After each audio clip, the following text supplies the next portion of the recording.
Newcastle 70 million bid for HUGE Ekitike. You know what, yeah? I saw yesterday I saw somebody saying, yeah, Ekitike, Newcastle bid for Ekitike, so that means Isaac's gonna go now to Liverpool, and yeah, Isaac's now on the market. I don't think it's that, you know. I'll be honest, I really don't think it's that. I see Newcastle as a team where they don't need to sell Isaac. I've already gone over that already. They don't need to sell Isaac. I don't know if Isaac wants to leave. I don't know where these random rumours are coming from that Isaac, yeah, we can get Isaac. Isaac seems untouchable to me. Like, why would you want to leave a team that's just qualified for the Champions League and are matching your ambitions? Signing Ekitike is showing, because Ekitike was linked with Liverpool. So signing Ekitike or trying to sign Ekitike is matching any player's ambition. They've kept all their main players. There was all this Bruno Guimaraes might go this year, and Botman might be leaving, and Gordon might be leaving, and Isaac might be leaving. These are just random rumours because there's been no kind of, yeah, maybe. Where are these coming from? It doesn't look like any of these guys are leaving. So for you to go and put a 70 or above 70 million pound bid for Ekitike in, that is real intent. I think that is a serious bid for a serious player.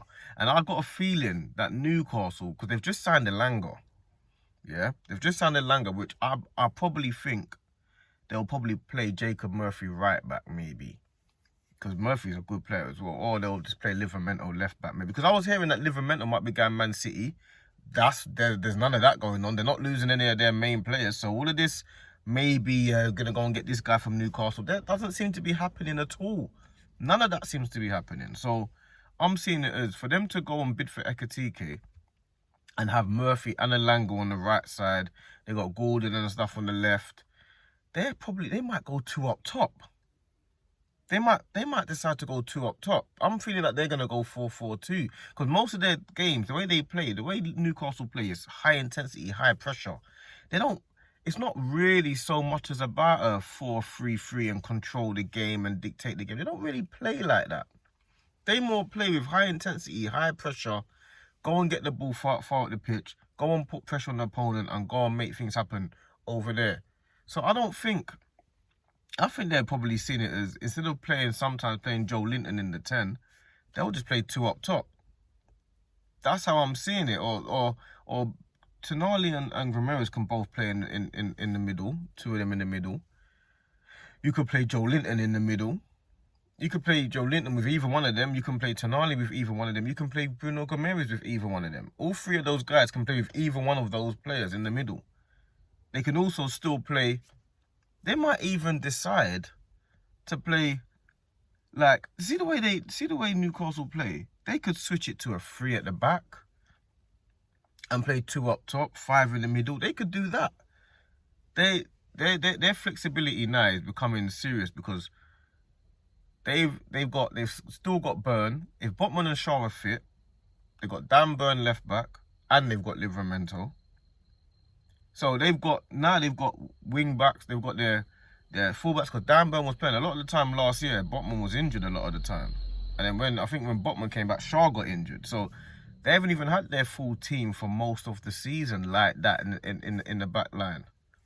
So now they've got their team fit and rearing to go and ready.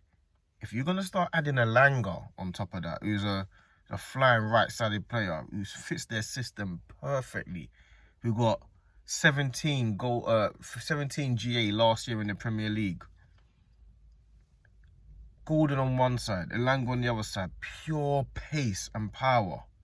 And then you're going to go and add Ekitike to that front line. Ekitike, Callum Wilson is obviously not a good enough deputy for Isaac when he's not playing, or to come on, or to play 2 up top. Ekitike is, though, and those two are very similar in stature. Ekitike is a problem. He's a problem. You know what I mean? He's the way he plays, and I've watched him a couple of times. I haven't watched him a whole season like some people are going to pretend they have, but I've watched him in 3 or 4 games, and he's a problem. Tall, strong, quick. He's another Isaac. Do you know what I mean? Powerful.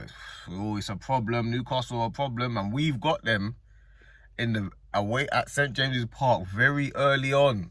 Oh man, boy, oh boy, I don't know, man. I feel like people are sleeping on Newcastle. Yeah, Chelsea have just won the Club World Cup. They've done their thing. Big up to Chelsea. But I'm telling you, do not sleep on this Newcastle team, man. Like, they're not losing any of their players. Their players are staying. It doesn't look like they're losing their players. It looks like they're standing intent. Because a lot of people like to say, oh, Isak's going to want to go. He's going to want to go to a bigger club and stuff like that. Firstly, Newcastle's one of the biggest clubs in the country. Don't get it confused. That team is huge. That is a huge, huge club. Don't get it confused. Secondly, their fan base is like fanatic. They're a fanatic fan base. It's not like you're going from a small club, like you're trying to leave a small club like Newcastle to then go to a huge club like Man United, for example. It's not like that. The difference between Newcastle and Liverpool, it's not that drastic.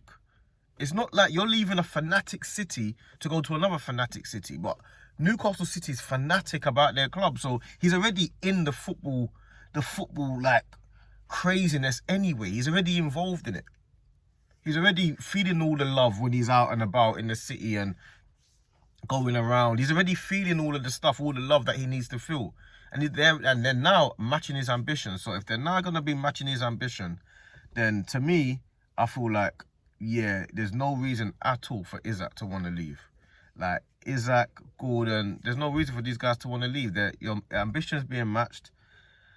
Eddie Howe and Tyndall and all of that have said, this is what we need, this is what we need. And the owners have said, go and get what you need.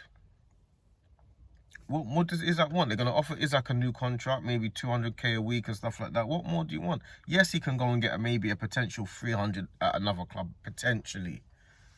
But that's if, one, Newcastle definitely don't want to lose Isak. So they might just be like, just give us a year or so and we'll see how it goes. Isak might be like, you know what? Because he's in the Champions League. Newcastle are in the Champions League. So all he's going to be looking at is, unless it's things like London lifestyle and things like that, where people say he might want to go Arsenal for the London lifestyle, or he might want to go.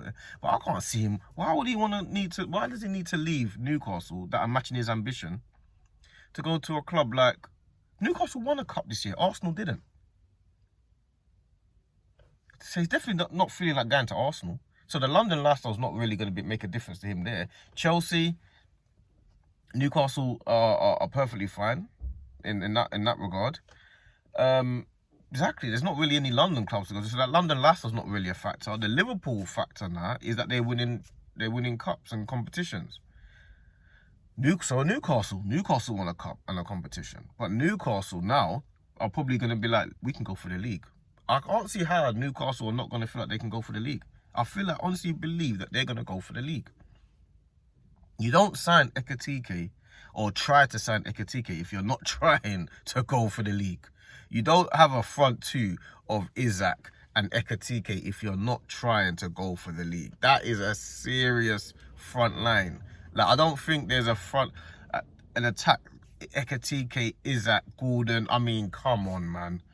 That is a front line and a half. I don't know if there's a more scarier front line than those two, man. That is a serious front line. So I feel like Newcastle, we need to take them seriously and real soon. Real soon. Like today soon. But yeah, that's just my thoughts on it, man. I think Ekitike is a good player, man. I think he's a wicked player personally. From the times I've seen, the 3-4 times I've watched him play, I've been highly impressed with how he plays. I think he's a good player, man. So if Newcastle do get him, I think we need to now start taking them really seriously, because to have him and Isak up front is an back to old school ways and the old school way of playing football, man. And it will be a problem. It will be a massive problem. So yeah, that's my thoughts on the Ekitike bid, man. That's my thoughts on that.